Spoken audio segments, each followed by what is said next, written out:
From Kansas State University, this is Agriculture Today. Eric Atkinson with you.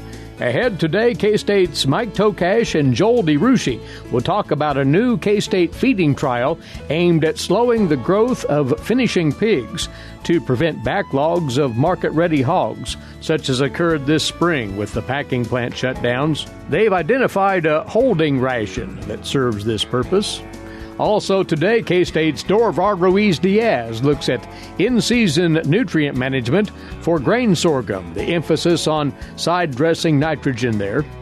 Today's wheat harvest update features Extension Agricultural Agent Kelsey Nordyke of Cowley County. And K-State's Charlie Lee reviews a new study on reducing deer vehicle collisions. All that right here on Agriculture Today. What is radon? Home exposure to radon gas is the leading cause of lung cancer death in the United States for non-smokers. In Kansas, 1 in 4 homes will test at or above the EPA action level. The Surgeon General recommends all homes be tested and fixed if necessary. Visit kansasradonprogram.org for more information. Test, fix, save a life. This message brought to you by the Kansas Radon Program, the Kansas Association of Broadcasters, and this station. You're tuned in to Agriculture Today. Glad to have you along once more. Well, we've been speaking frequently of late about the difficulties brought to bear in the livestock industry by the pandemic situation and the interruptions in normal processing channels with the shutdowns of numerous packing plants. The circumstances inspired some important new research on the swine production side that we want to tell you about right here. Swine specialists with K-State Research and Extension, Mike Tokach and Joel DeRouchey, are aboard with us here. This research looked at how to manage the backlog of pigs through feeding management. But Mike, you might set the table here by talking of the situation at hand a couple of 3 months ago now, and what sorts of issues this brought before the pork industry.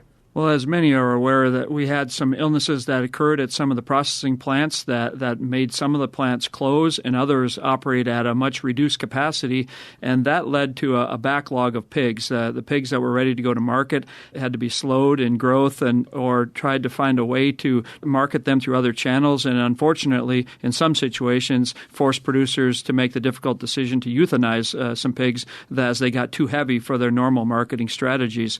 So what it led us, and we had some colleagues at other universities and some feed companies that really tried to work together to come up with strategies to slow down pigs. And one of those strategies that it was to try to reduce the amino acid levels of the diet and just see how much we could slow those pigs down on a daily basis. And we want to talk about the specifics of this study that was conducted here at K-State among the many contributions in this area. Joel, you did want to point out, though, that the response to the pandemic disruptions was a team effort here in the state of Kansas. Yes, and one thing that became very important is our producers were affected by not having market access. It really brought together a lot of groups. Extension was certainly involved, but Kansas Pork Association is our producer group and main communication wing to get information out to our producers, but also partners with our state Department of Ag, our state health vets, and also into NRCS, KDHE. Many agencies got involved because of potential issues if we did not gain future market access or have this backlog. Some euthanasia was going to be a potential in Kansas. Very fortunately, however, none that we're aware of actually ended up taking place, unlike some other states in the Midwest where they had to resort to that. So we were able to manage through that through different management decisions that producers made to slow growth, as well as nutritional changes that they did as well. When we talk, though, Mike, about slowing pig growth, there are some issues to be addressed, one of which is not compromising end product quality, maintaining those pigs in a health sense. you might characterize those challenges? Well, there's many challenges that you have to think about, and one of the ones that producers certainly have, and first and foremost in their mind, is the welfare of the animal themselves too. Is you want to do something that's not going to harm the welfare of the pig, while keeping in mind all the things that you talked about in terms of product quality, knowing that we are producing food, that we want to make sure we have a safe, wholesome product at the end. And so there were several things that were considered. Certainly producers did a wonderful job of finding extra space in order to keep those extra pigs that they would have in the operation. But then they also looked at several avenues that would have slowed performance, but maybe weren't as welfare friendly, like restricting feeder access or heavy stocking density. Some of the things that we know are effective at slowing pigs down, but aren't as good for the pig. And so that's why a number of our producers chose to take the route of reducing amino acids, and we worked with them very closely on that. But then we decided we better get some actual research data to know just exactly what impact we are having on those pigs. And then also, if we need to use a strategy like this in the future, hopefully we won't, but if we have to in the future, I think we have a very good idea now how we can prescribe the levels of performance that we may want to achieve. So then how this works, reducing the level of amino acids provided to the pig, how does this relate to their growth rates, Joel? Yeah, just like any growing animal, we require certain levels of all nutrients. And when we talk about amino acids, those are really the building blocks of the animal protein or muscle. And if we limit the intake of those, that animal simply isn't able to grow as fast. And ultimately, that was our goal, is to slow down the growth while they're still consuming a full amount of feed from their feeders where we don't have restricted access. And so by doing that, while they're still eating, they're not able to gain weight as rapidly. And if we go back in the literature, there's a lot of research that's been done with amino acid levels and how it affects growth. But ultimately, we had to get to a higher level of restriction in terms of almost feeding a corn diet with vitamins and minerals. So really no supplemental protein or amino acid sources from plant proteins such as soybean meal. A lot of that information was very dated, and in order to get research with modern genetics, that really sprang to us as well as other universities and other feed companies in a pretty fast fashion to react to generate that information. We knew they'd be slowed down, but really no one in the industry knew quite the extent of going to an all corn-based diet as example, and that's what we tied into in our research here that just finished up, really comparing feeding a normal diet. When we did our research, we started the pigs when they were about 200 pounds. So we basically targeting the last 70 to 80 pounds of market weight that they had put on prior to shipment. And we fed a strategy of either feeding normal diets or what we term slow diets, which would be reducing the amount of amino acids in the diet, but still having a base level, and ultimately feeding those diets for 28 days. And then the last portion, or as we would think about the last 2 to 3 weeks prior to marketing, either keeping them on a slow diet or moving them to a whole diet, which a whole diet's really, they're still growing, but it's more of the corn-based diet with vitamins and minerals and no supplemental protein. And ultimately what we found through this research is when the pigs are on a slow diet, we reduce their growth performance fairly substantially. In fact, they were about 15 pounds, 16 pounds lighter at the end of that finishing period of about 42 days by just being reduced amino acids. Interestingly, when we put them on a slow diet and then moved them to an all corn-based diet, they gave up about another 10 pounds, or were approximately 26 pounds lighter after only a 42-day feeding period, which is very substantial. And in fact, those diets achieve the goal of holding those pigs while they're still consuming full access of feed. As you've already talked about the animal welfare, the health standpoint, and they simply just didn't gain the weight. Now, a consequence of that is that their feed efficiency gets very poor. When you feed a diet that they're still consuming just over 5 pounds of feed, but ultimately only putting on 1 pound of gain a day is really what those whole or the corn diet achieves.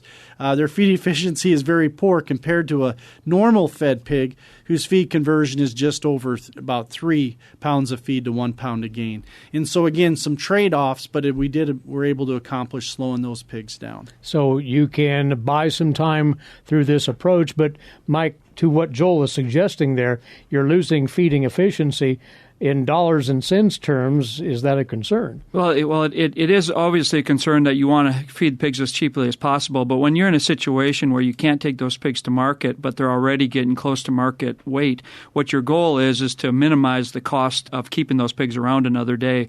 And so even though feed efficiency is poor, the cost of that diet is so much lower when we don't have the protein included that your actual cost per day is lower for the pig that is fed that holding diet that Joel talked about. That's basically a corn, vitamins, and mineral-based diet.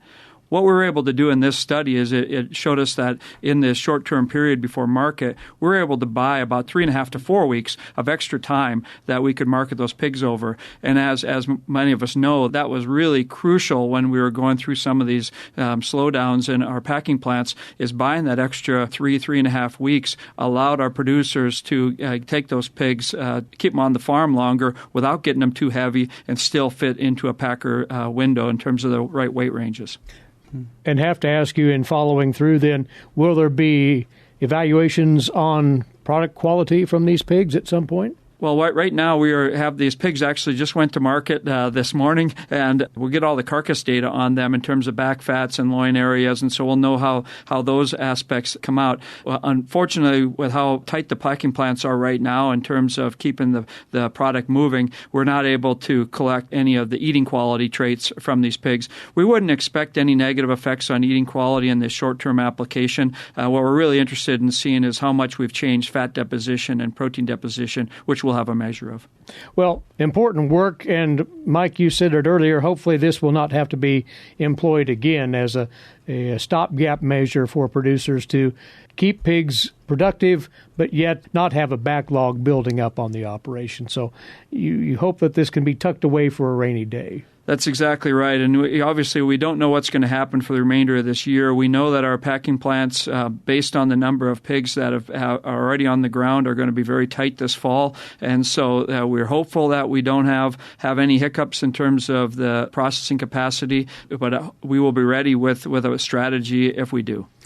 Gives pork producers an alternative, and great work on the part of you and your team here at Kansas State, and thank you for going over what you found out about these slow-growth diets and how to implement them. Appreciate your time, Joel. Mike?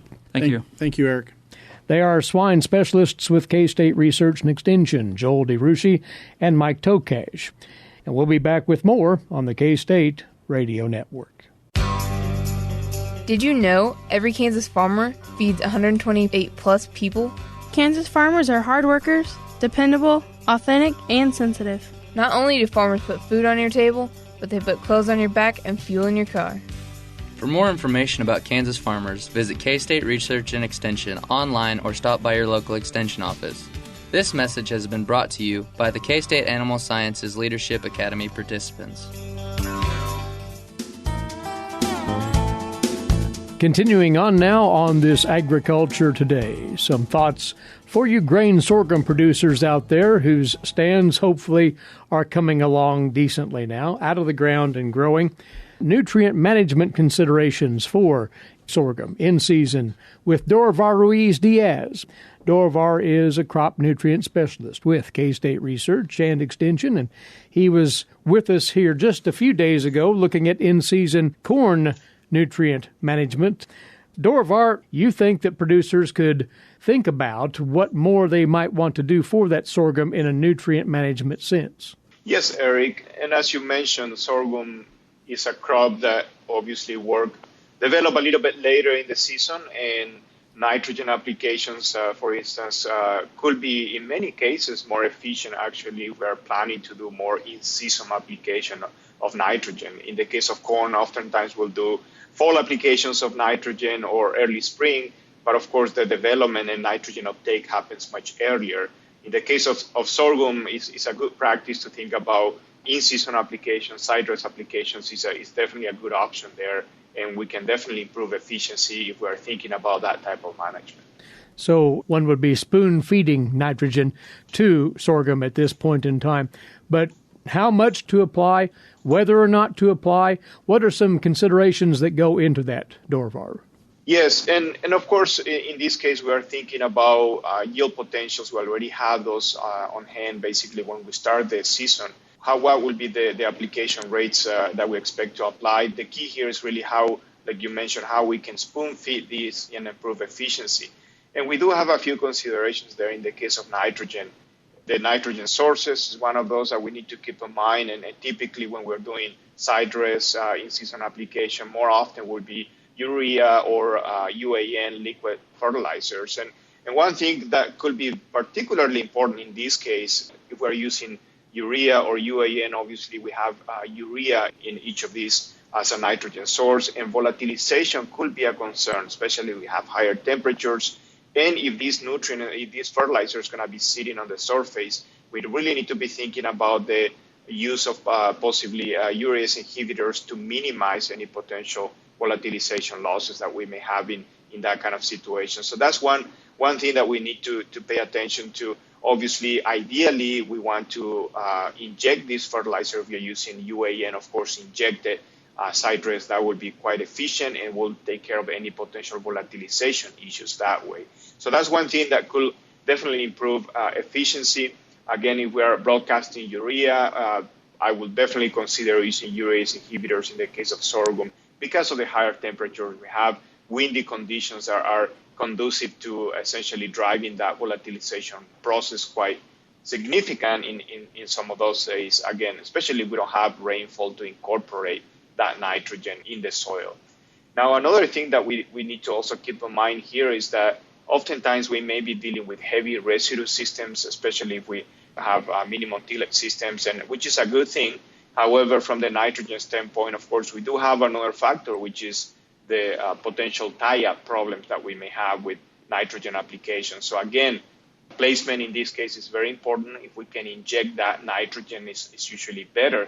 Now, if we're going to, for example, dribble UAN versus broadcasting urea, that's something that's often a common question. And most of the research we have shows that dribbling UAN or broadcasting urea both basically perform similar in terms of minimizing tie-up problems. So those are good alternatives, again, as we're trying to obviously minimize any contact with the residue and obviously moving that fertilizer in contact with the soil and moving in the soil.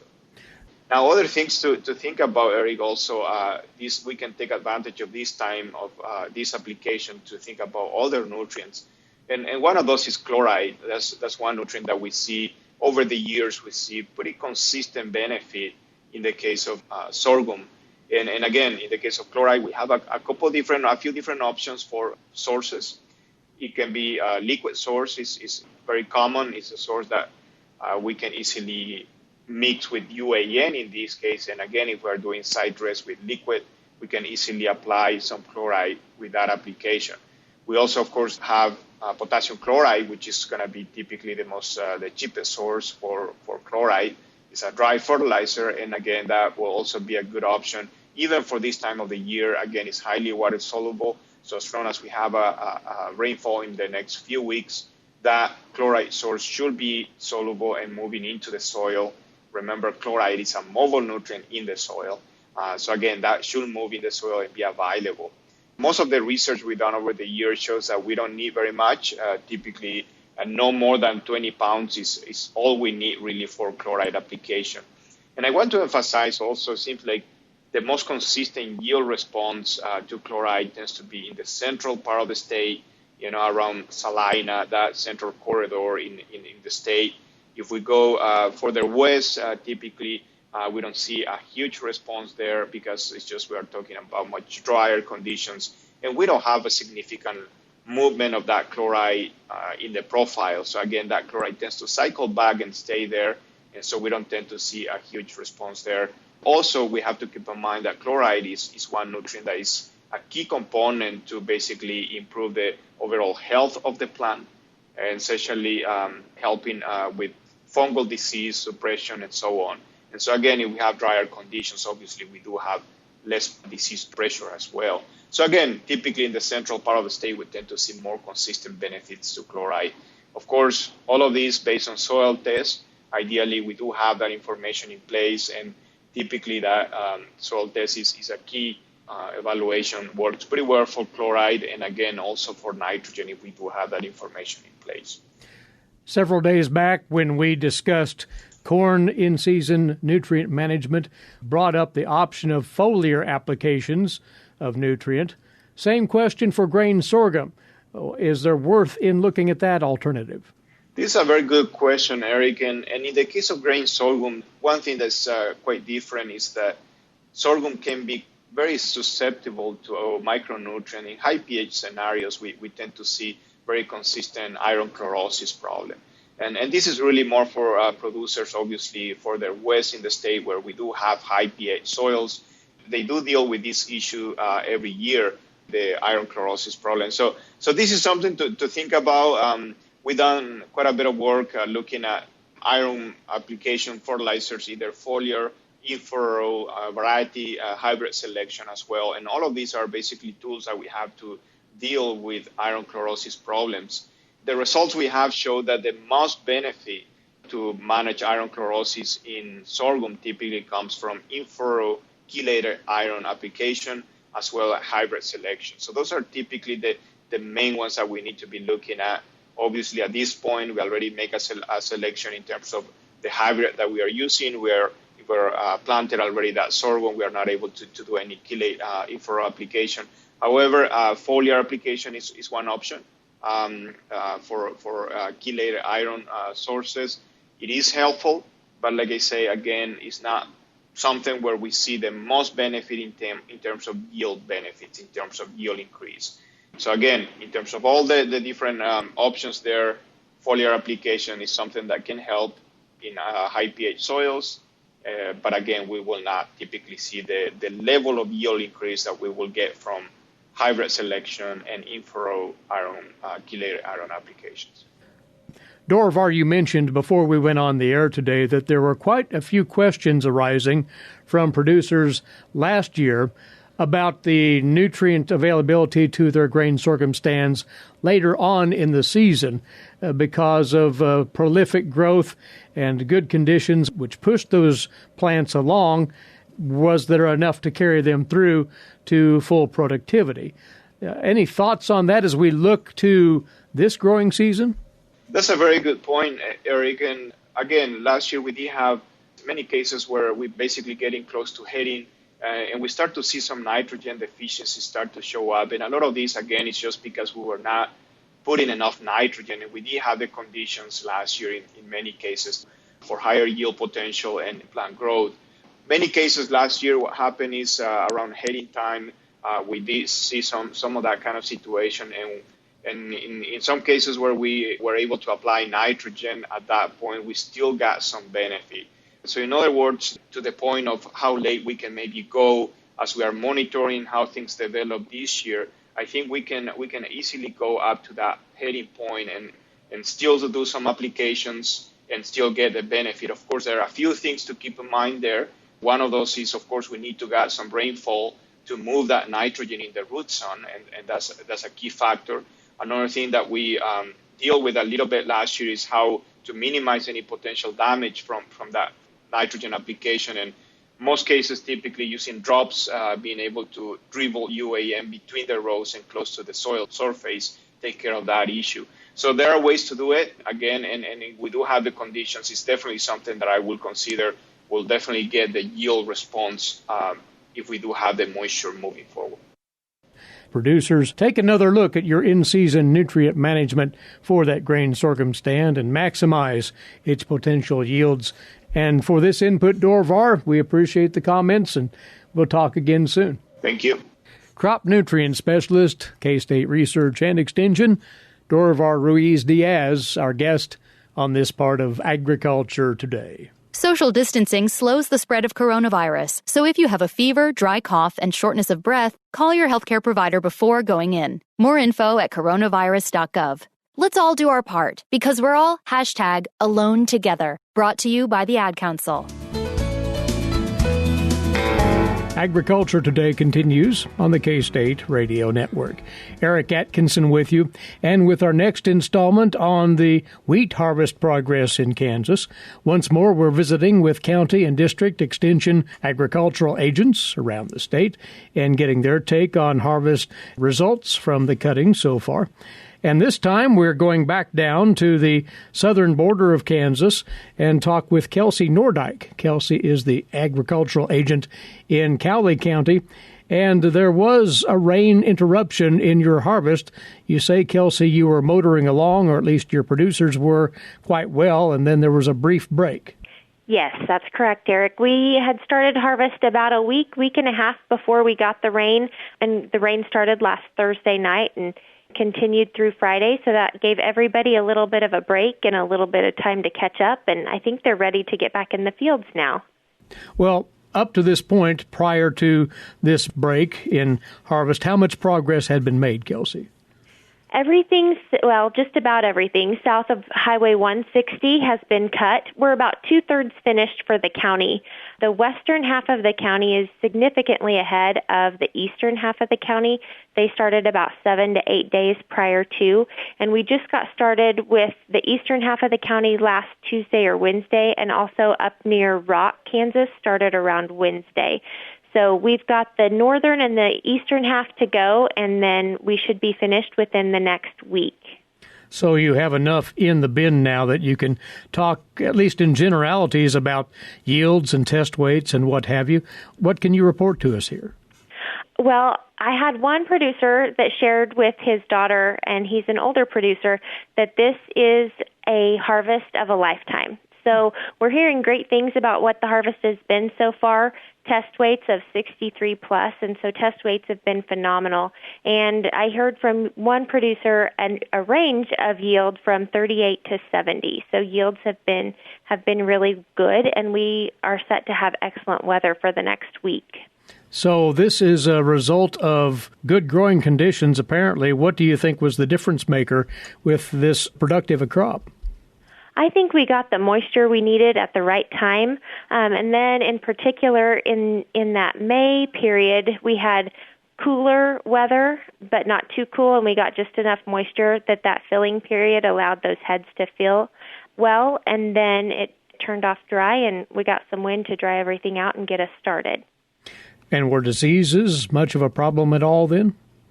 We didn't see a lot of disease. We're probably 50-50 on whether or not producers applied fungicide this year.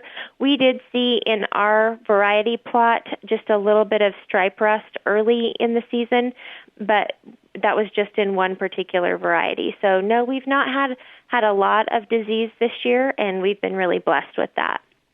Good news all the way around, it sounds, with 1/3 of the county's harvest yet to be brought in, but Those are really enthusing numbers to hear. Do you think that, Kelsey, some of your producers might think about planting a second crop, double cropping some of that acreage once harvest is done? Yep. We have a lot of producers who are really getting into double cropping right now, especially with the moisture that we've got, but we're going to need a little bit more moisture. We got enough to kind of refresh those crops that are already planted, but in order to keep those going, we're going to need more moisture really soon. So if all goes well and the weather stays open for a few days, how soon do you think that harvest might wrap up in Cowley County? I would expect that we'd be done within a week or a week and a half at the most. And how important was it for your wheat farmers to take in a good crop this year? It's kind of been a rough go for a lot of folks. It really has been a rough go for a lot of folks, especially when you look at the wheat crop over the last few years. And I think the fact that we've had a good yielding year this year, especially considering all of the additional adversity we've faced throughout the last 3 to 4 months, I think has really been a positive for our producers. Kelsey, thanks for the report, and the best with finishing the harvest down your way. Appreciate your time. Yes, thank you. Kelsey Nordyke there. Kelsey is the Cowley County Extension Agricultural Agent, telling us what's been happening with harvest in the Winfield, Kansas City area of late. Incidentally, officially, the Kansas wheat harvest now 25% complete, very near the average for this date, according to this week's report from the USDA. Now it's on to this week's edition of Milk Lines. Here's K-State dairy specialist Mike Brook. Mike? Today I'd like to visit with our Kansas dairy farmers concerning rations under heat stress, as we've already had significant heat, and I'm sure on many of our dairy farms we've seen significant changes in milk production as well as feed intake. So as we approach this from the feed side today, what should we consider if we're trying to increase intake during these periods of heat stress? Well, the first thing, and I know I often talk about this, but it's really forage quality. So as you look at the forages that you have out there and the choices that you have, if you have forages that have high levels of ADF and NDF, and usually along with that we also have poor NDF digestibility, we should probably use these forages very sparingly. I realize in some cases we may not have choices, but if we do have choices, let's choose forages that have lower levels of ADF and NDF, and making sure that the NDF digestibility is in a range that's acceptable for levels of high milk production. Second thing you need to think about regarding forages is what's going on with sorting. When we have poor quality forages, we generally have more issues with sorting. So we may need to reduce the particle size of the ration slightly. We need to be careful there, because if we reduce it too much, we'll reduce rumination. We may get intake of the forage then, but we may have a negative impact on rumination, which would affect our butterfat test in most cases. Second thing that we really need to be thinking about is our silages. Our silages are very subject to secondary fermentation, especially corn silage.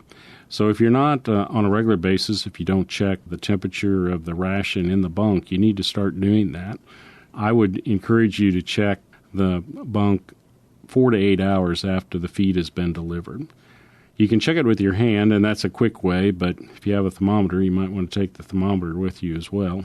So if you're having trouble with fermentation in the feed bunk, you need to go back to the silos and take a look at face management. Do we have an issue with some silage being left over overnight at the face and it already starts to heat before we even feed it? Do we have issues with maybe the moisture content? Drier forages are generally more likely to have secondary fermentation. Was there an issue with the fermentation of the silage last fall? This is Mike Brook with K-State Research and Extension, encouraging our dairy farmers to consider some changes to their ration to make heat stress less for our dairy cows. Thanks, Mike, as always, and this is Agriculture Today. When you are in need of timely, reliable, and trusted information, K-State Research and Extension is here. Whether it's organizing people, information, or resources, they have the necessary tools. Community comes first for K-State Research and Extension. For more information and to connect with your county's extension agents, visit www.ksre.k-state.edu. Coming your way now on Agriculture Today, our weekly visit with wildlife specialist Charlie Lee, K-State Research and Extension. Charlie, we're going to take a look at the latest statistics regarding deer vehicle collisions and one idea that's been tested out in the Southeast in reducing those collision numbers. But this problem has been around time unending, it seems. Yes, deer vehicle collisions is one of the most important sources of wildlife and human conflict in the United States. It's resulted in about 1 million deer vehicle accidents with over 2,000 deaths per year at a cost of about $1 billion. Kansas has had about 10,700 of those deer vehicle collisions in 2018. Those vehicle crashes are expensive. Some estimates have shown more than $8,000 cost per collision nationwide.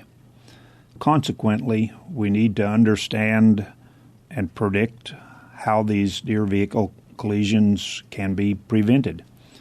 We've used lots of different techniques to modify deer behavior. We've used hunting to manage wildlife populations. But looking at modifying deer behavior, those techniques have not been very successful. We know that deer-proof fencing with wildlife crossings is a very good way to reduce those deer vehicle collisions. It's effective, but it's limited by cost, and it's not always appropriate.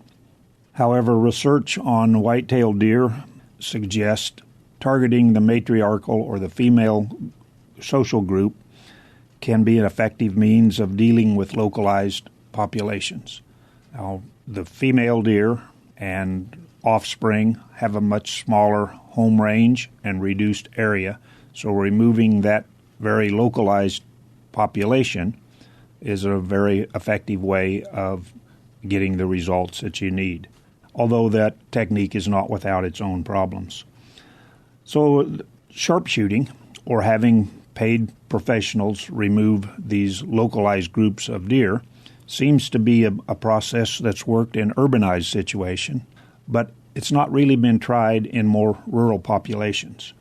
So a group of researchers from the U.S. Forest Service at the Southern Research Station in South Carolina decided to test that technique on the U.S. Department of Energy's Savannah River site. And when you say sharpshooting, that's not necessarily conventional hunting, is it? No, this is a technique where paid professionals, or in some cases volunteers that have additional training, are allowed to use additional techniques, which may be night shooting, thermal scopes, use of vehicles, baiting, all of those extra techniques to help them reduce the population in the most efficient manner as possible. That's quite different than recreational hunting, which is not targeted in a specific small localized area. So how was this study carried out then in that South Carolina forest habitat? Well, they broke up the area into 8 road segments. Keep in mind that this is a very isolated rural area of 192,000 acres in size. Only 8% of it is urbanized, and there are about 11,000 people that work on that site. So they drive those lengths of highway getting to and from work on a regular basis. Lots of deer vehicle collisions on that site. So they used a group of sharpshooters and thermal imaging equipment and drove those roads at night and basically shot deer that were in road ditches in a very targeted manner.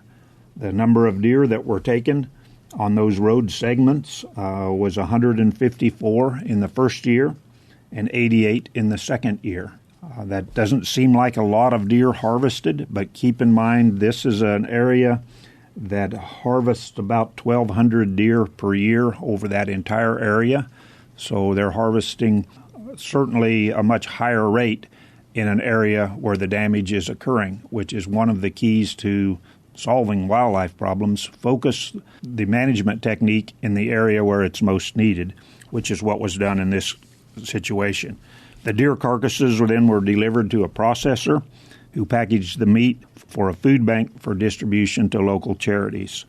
And then did this result in a reduction in deer vehicle collisions, which is the bottom line here? Yes, it was a very good treatment effect on the annual basis, equated to a 39% reduction in accidents. They figured that translated into about 25 accidents prevented on those roads per year. Now, that doesn't seem like a lot of deer vehicle accidents, but this is a pretty small area. When we look at the total number of deer vehicle accidents in Kansas of about 10,000, preventing 25 additional ones, maybe that's not a very large scale, but it shows that this technique has some application. It can reduce those deer vehicle accidents in the location where it was tried. I suspect the results may be different here if it's applied in Kansas, but perhaps we would get the same type of efficacy. But as you said, there may be some obstacles in as far as receptiveness to the approach here.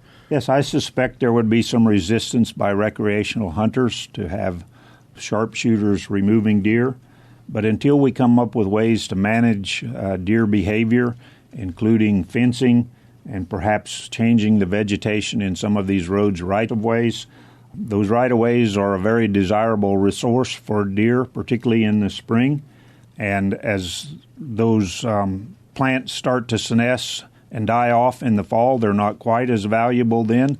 But that springtime, we certainly see a lot of deer vehicle accidents. And this seems to be one technique that might have some application to reduce deer vehicle collisions. And that technique is sharpshooting, and that would be an orchestrated removal of deer conducted in a wooded location in South Carolina, and the project overseen by the U.S. Forest Service. And those were the results of that study, as Charlie's reported them to us today. Charlie, many thanks. Wildlife Specialist Charlie Lee, K-State Research and Extension. And as we go today, reminding you to visit agtoday.net. That's where you'll find our podcast service for listening directly right there or for automatically downloading each day's broadcast to your mobile device, agtoday.net. Eric Atkinson thanking you for joining us right here for Agriculture Today over the K-State Radio Network.